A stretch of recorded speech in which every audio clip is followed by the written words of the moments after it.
안녕하세요. 드라마를 톱파보는 잼잼 리뷰입니다. 아니, 국극이 이렇게 재미있는 거였어요? 처음엔 어디 김태리 배우가 방자를 얼마나 잘 연기하나 보자 싶었거든요. 근데 어느 순간 그냥 춘향전에 푹 빠져서 정연이의 방자 연기를 보며 웃고 울고 있더라고요.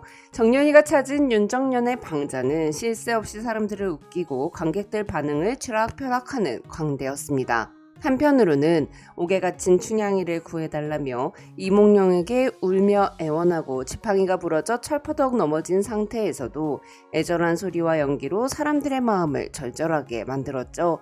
공연을 본 옥경이는 정연이가 자신의 제안을 거절하고 방자를 하겠다고 한 이유를 납득하며 어쩌면 윤정연은 자신이 상상한 것 그 이상으로 더 큰 배우가 될지도 모른다고 정연이의 잠재력을 높이 샀습니다. 하지만 서회랑은 정연이의 장점이 윤정연의 발목을 잡는 족쇄가 될 것이라며 윤정연은 다음 공연에서 자멸할 거라고 했는데요. 정연이의 장점은 모든 관객들의 시선을 자신에게로 가져온다는 것입니다. 춘향전에서도 정연이는 주인공인 이몽룡 옆에 서서 당당하게 관객들의 시선을 압도했어요. 관객들의 시선을 주목시키는 것이 단점이 될 수 없다고 생각하실 수도 있지만 실제로 이 부분 때문에 정연이는 무대를 망칠 뻔하는 실수를 저지르게 되고 위기를 극복해 나가는데요. 그래서 이번 영상에서는 다방에서 노래를 부른 일로 극단에서 쫓겨나 가수가 되겠다고 잠깐 방황했다가 극단으로 돌아온 윤정연의 다음 공연인 자명고에서 벌어지는 일들에 대해 원작 웹툰을 바탕으로 썰을 풀겠습니다.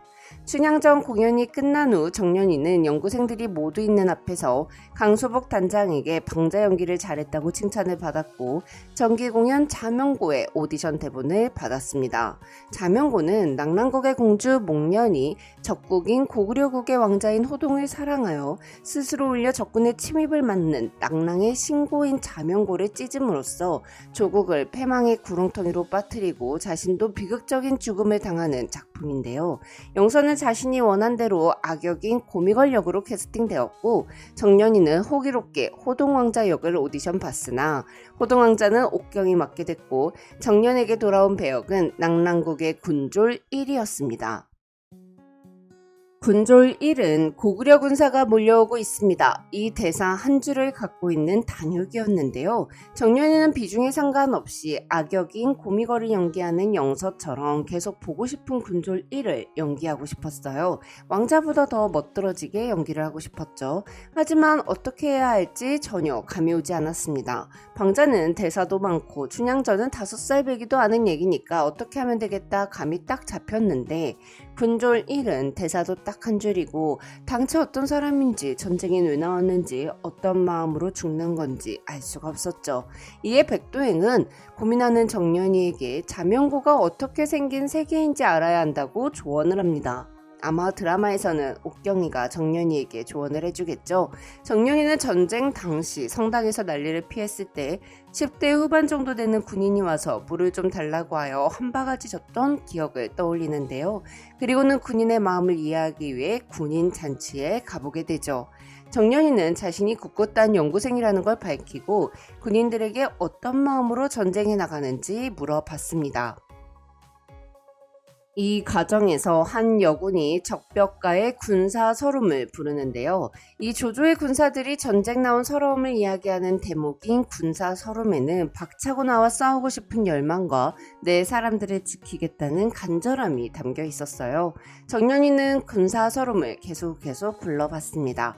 처음엔 화가 났고 그 다음엔 무서웠고 부르다 울기도 했어요. 아이가 보고 싶다. 가족들은 무사할까? 도망칠걸. 그럼 살 수도 있는데. 이런 복잡한 감정을 느낀 후에야 정연이는 그제서야 자명고의 군졸 1의 마음을 알 수 있었습니다. 목련공주가 자명고를 찢었다는 소식을 전해들은 고구려는 자명고 없는 낙랑을 정복하기 위해 쳐들어왔고 몰려오는 고구려군을 본 군졸 1은 내 가족들을 살리기 위해 죽을 힘을 다해 뛰어와 고구려 군사가 몰려오고 있음을 알린 거였죠.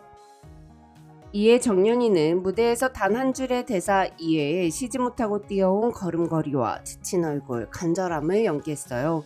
이에 관객들은 전부 윤정연만 보게 되었죠. 관객들은 자신들도 모르게 정연이의 다음 연기를 기다리고 있었습니다. 그렇게 무대가 윤정연에게 먹혀버리면서 순간 정적이 흘렀고 일부 관객이 쫄 빨리 소리여 라고 소리를 지르죠.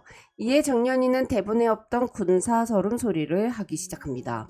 군졸 1의 절절한 소리에 관객들은 전부 군졸 1만을 봐버렸습니다.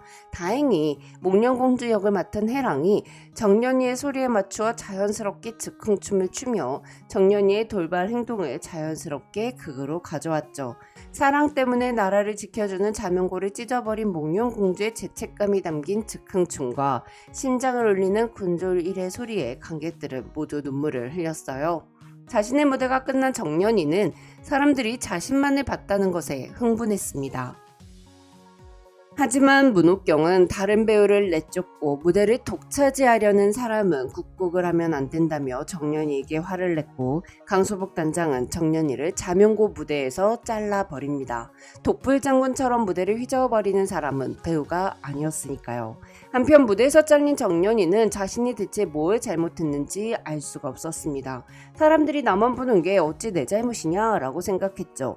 이후 정연이는 합창부가 연습하는 장면을 보고 서로 다른 소리들이 합을 맞춰 하나의 소리로 어우러지듯 국곡도 배역은 여럿이어도 국곡은 하나이기에 합을 맞춰 다 함께 해야 하는 것임을 자신이 오만했음을 깨닫습니다. 또한 배우는 맡은 배역과 역할에 따라서 눈에 띄는 것만큼 눈에 보이지 않는 것도 중요하다는 것을 깨닫죠. 군졸 1의 역할은 전쟁을 알리는 것이었으니 알리고 나면 눈에 띄지 말았어야 했어요. 무대인 윤정연을 올리는 게 아니라 무대인 국곡을 올려야 하니까요. 이에 정연이는 자명고가 무대에 오르는 동안 모든 배역을 연기하며 국곡 전체를 이해하고자 합니다. 합창을 잘하기 위해서는 다른 이의 소리를 잘 듣고 전체 소리를 잘 듣고 내 소리를 잘 들어야 하듯이 국극을 잘하기 위해서는 내 배역뿐 아니라 다른 배역도 이해해야 한다고 생각한 거죠. 그러던 중 구슬하기를 맡은 홍주란이 무리한 연습 때문에 공연 도중 쓰러졌고 배역을 맡았던 연구생이 자신이 없다며 내빼버리자 이에 대사, 노래, 춤 전부 외우고 있던 정연이가 주란의 대역을 하겠다고 나섰습니다. 소복은 이번에도 지난번 공연과 똑같은 일이 벌어지면 안 된다며 정연이에게 맡기지 않으려 했는데요. 이에 정연이는 다시는 그런 일은 없다며 만약 똑같은 일이 벌어진다면 국극단을 나가서 다시는 국극을 하지 않겠다고 말하죠. 이에 소복은 정연이가 구슬하기로 무대에 오르는 것을 허락했습니다. 정연이가 대역을 하게 된 구슬하기는 진짜 아기는 아니고 고구려국의 첩자로 호동왕자를 사랑하지만 질투에 눈이 멀어 한나라의 재상 고미걸의 꼬임에 넘어가 결국 호동왕자를 죽음에 이르게 하는 인물입니다. 이에 정연이는 악역 고미걸 역을 맡은 영서와 함께 무대에 올라 순간 눈이 뒤집혀 최악의 선택을 하게 되는 구슬하기의 섬뜩함을 훌륭하게 연기했습니다. 영서는 구슬하기를 연기하는 정연이와 합을 맞추며 자기 역할 해내기도 벅차서 앞만 보고 달리던 애가 지금은 자신을 이 무대 전체를 보고 있다는 걸 느끼는데요. 정연이는 구슬하기가 질투해야 밀서를 전달하고 밀서를 전달해야 자명고가 찢어지며 자명고가 찢어져야 전쟁이 일어나고 전쟁이 일어나야 목련공주가 죽는다는 모든 게 연결되어 있다는 것을 느끼며 무대에 선다는 건 한 사람을 연기하는 것이 아니라 한 세계를 만드는 일을 하는 걸 깨닫습니다. 이렇게 정연이는 윤정연은 관객들이 윤정연만 보게 한다는 자신의 장점이자 단점을 극복하고 진짜 국극 배우가 돼갑니다. 그럼 전 다른 리뷰로 돌아올게요. 지금까지 잼잼 리뷰였습니다. 감사합니다.